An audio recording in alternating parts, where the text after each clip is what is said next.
Hi, this is Joe again with another review. For the sake of this video, we're going to be discussing today. It's going to be different, slightly different from my regular movie reviews. Today, the day I'm recording this video, and hopefully get to upload it, is on March 8th, 2021.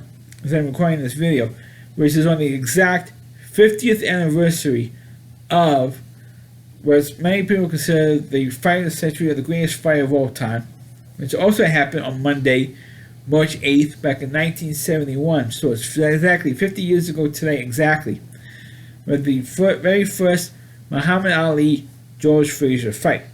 And of course, this fight is it is up on YouTube. There's various different versions, different lengths of the fight on YouTube. Not just the original Ali-Frazier fight, but the other two fights as well. Because yesterday, ESPN and a local ABC affiliate here in New York aired the original fight, the full 15-round fight. Which, spoiler for those of you who never saw the fight, I never actually saw the original fight because I wasn't born yet. Not until about 4 months. I wasn't born until about 4 months later, or just over 4 months later. And so this happened in March. I was born in July 1971. So that and I am that old, but I wasn't born yet to see the fight. So I was born then. But this was one of the greatest fights of all time. It was really non-stop action, and it was a full 15-round fight. Unlike today, when you have 12-round fights, because back in the mid to late 80s, they changed the rules for a championship fight. They reduced it from 15 rounds to 12 rounds, and it was partially because of the three Ali-Frazier fights, but it really steamrolled with the Ray Boom Boom Mancini versus the Boyoung Kim, I believe this guy's name was, a South Korean fighter. They had a middleweight championship fight, which went the full 15 rounds. And after the fight was over and Ray Mancini won, or Boom Boom Mancini won, the guy he was fighting collapsed in the ring, and he died like a few days later, or a couple of weeks. He was in a coma for a couple of weeks and passed away. So it was mainly because of the Ray Boom Boom Mancini fight, more than the three Ali-Frazier fights. But eventually, because of those two, or should I say 4 fights, they reduced the amount of rounds from 15 to 12. But it took a long time to get them to change the rules on that. But back to the fight, it was very interesting to see on the original fight, which Ali-Frazier won, which at Madison Square Garden, and in Madison Square Garden that they had this match was the Madison Square Garden that we have still there today, and it actually opened. Or this version of Madison Square Garden opened just, I think, like 3 years earlier, around the time where Ali was stripped of the title because he didn't want to go to Vietnam. He got drafted, and he didn't want to go to Vietnam. So the boxing world stripped him of his boxing license, stripped him of the heavyweight championship title, stripped him of the titles, and so they had a tournament to see who the new world heavyweight champion is, and Joe Frazier eventually won it.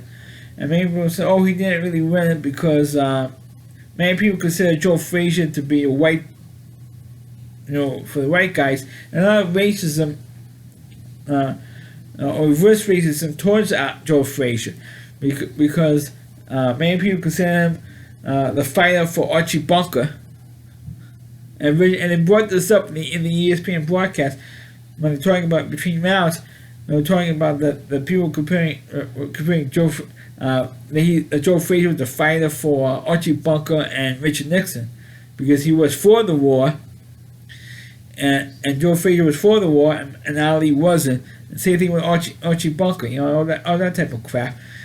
And not only that, but Ali, and one of the other things that also came up was that Joe Frazier never called Muhammad Ali, Muhammad Ali. They called him by his real name, which was Cassius Clay, and so we call him Cassius. Of course, one of the other interesting things about this fight was the fact that actor Burt Lancaster was one of the announcers for this fight. He wasn't a play-by-play guy, but when the analysts saw him announce, he was one of the announcers. I forgot who the three announcers were, but actor Burt Lancaster was one of the announcers, which I think was funny to me. And of course, the problem with this broadcast, the 50th anniversary broadcast of the Ali-Frazier fight, was the fact that they didn't actually show the whole full broadcast. The problem was that the ESPN decided to show.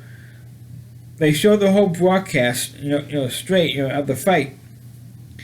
But when they got to the 9th and 10th rounds, they actually did it differently than the actual broadcast. What I mean by that is, just before, 5 days before Ali fought Frazier for the second time, in I think it was like 74. I think like 3 years later,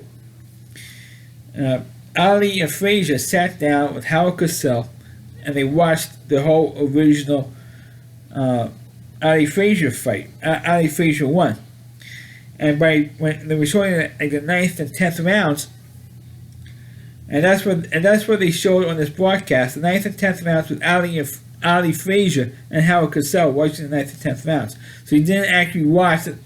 Hear the commentary, the original commentators of this Ali-Frazier won, announcing the 9th and 10th rounds. You heard Ali and Frazier talking about those 2 rounds, and Ali and Frazier were ragging on each other about how long each one was spent in the hospital, and Frazier spent more time in the hospital than Ali did, because Ali didn't want anyone to know that he was really hurt bad, and he was hurt bad. But what happened was, Frazier says, "Oh, I really hurt you, but you chickened out and you ran out of the hospital," and so Ali called Frazier ignorant for saying that he was in the hospital as long as that Ali was in the hospital just as long as Frazier was in reality. But Ali called Frazier ignorant, and Frazier, they actually had something. It was like a fight that you would see on the Jerry Springer talk show. That type of a fight actually didn't happen between Ali and Frazier. I mean, there was actually pure hatred between these two guys, for a long, long time. And they showed that instead of the actual 9th and 10th rounds, which I think they should have done that, and they should have shown the whole fight straight, and then maybe we had time show that particular incident. That's how I felt they should have done it.